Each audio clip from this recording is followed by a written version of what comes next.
Welcome to the next edition of Solving Inequalities. In this next section, we're going to be talking about solving inequalities using multiplication and division. Keeping with our very important concepts, we have this very important concept on multiplying or dividing by a negative. When you multiply or divide by a negative, you must flip your inequality symbol.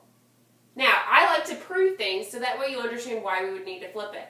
So when we're doing this, this is a true statement. 3 is less than 5. But when we multiply both sides by the same number, it doesn't change the inequality or the equation. So we can multiply both sides by -1. 3 times -1 is -3. 5 times -1 is -5. When you look at the number line, you can see clearly that -5 is not greater than that -3. -5 is less than -3. -3 is closer to 0, so that is the greater number. So -3 is greater than -5. So by us flipping that symbol, it made it a true statement.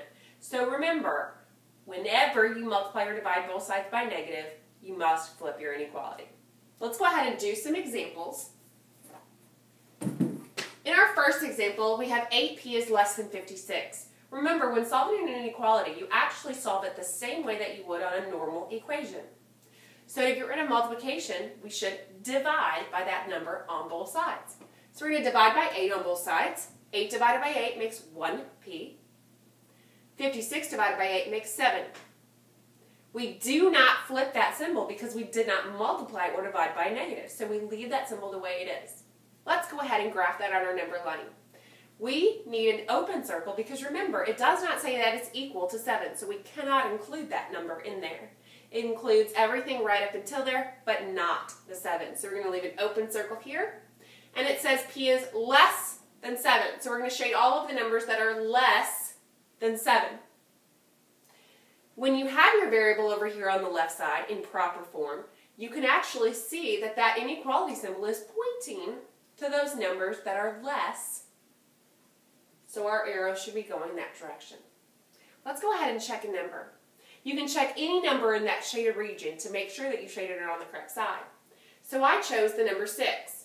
When I plug in a 6 here for p, I get 8 times 6 is less than 56. 8 times 6 is 48. And yes, 48 is less than 56, so it checks. Let's do this example together. -3/7 x is less than 21. There's lots of ways you can multiply fractions.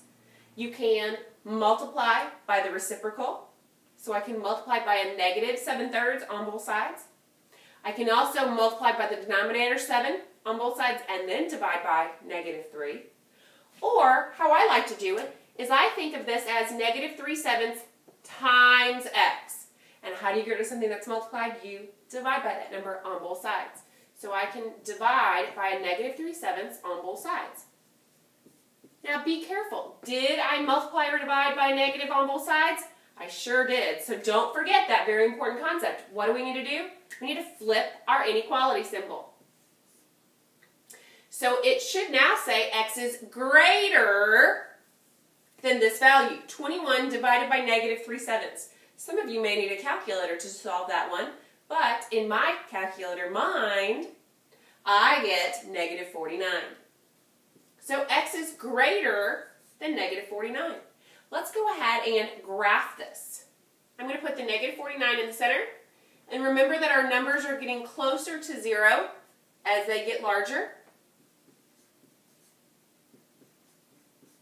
Alright, so we get to put an open circle or a closed circle. Because there's no equal sign, we'll go ahead and put an open circle on that value, -49. And because it's in standard form, this is pointing to the right. I need to shade all of the values that are greater than -49. So I'm going to be shading this direction. All of these values are actually going to give true statements to this inequality. So the multiple answers that you will have will be all of the numbers on this side. That includes decimals, fractions, or those whole numbers. All right, so let's go ahead and look at this. We're going to check it.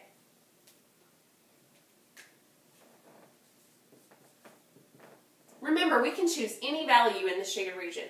I'm going to go ahead and choose -47 because that should be in the shaded region, so it should check for us. -3/7 times negative 47 is supposed to be less than 21. Check that on a calculator. Negative 3/7 times a negative 47 should give you 20.14 approximately. And the question is that truly less than 21?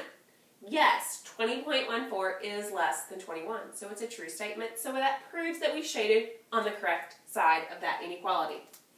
Let's go ahead and look at a word problem now.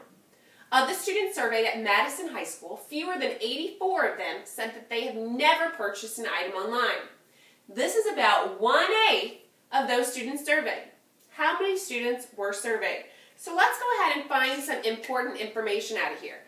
We know that it says fewer than. We also have 84, and we have the number 1/8. So let's go ahead and set up an equation for this. It says that 1/8 of those students were surveyed. So 1/8 of the students surveyed, but we don't know how many that is, so we're going to give that our variable.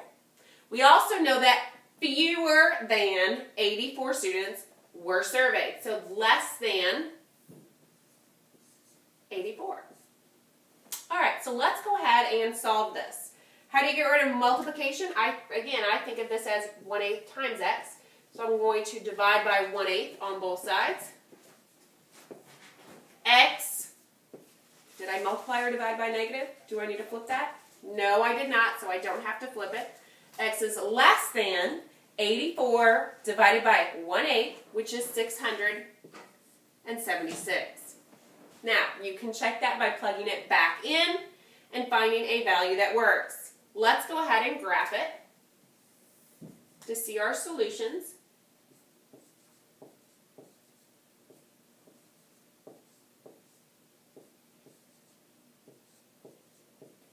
All right, so we have our values.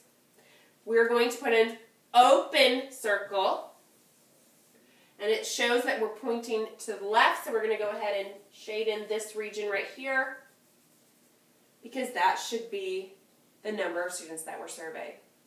It has to go right up into the 676, but it's not equal. It doesn't say that it's equal to that 84. It says that it's going to be less than, so we have to make sure that it's a less than when you plug that in. So when you plug in your values, you should get numbers that are less than 84. I hope you've enjoyed this lesson, and I look forward to many more.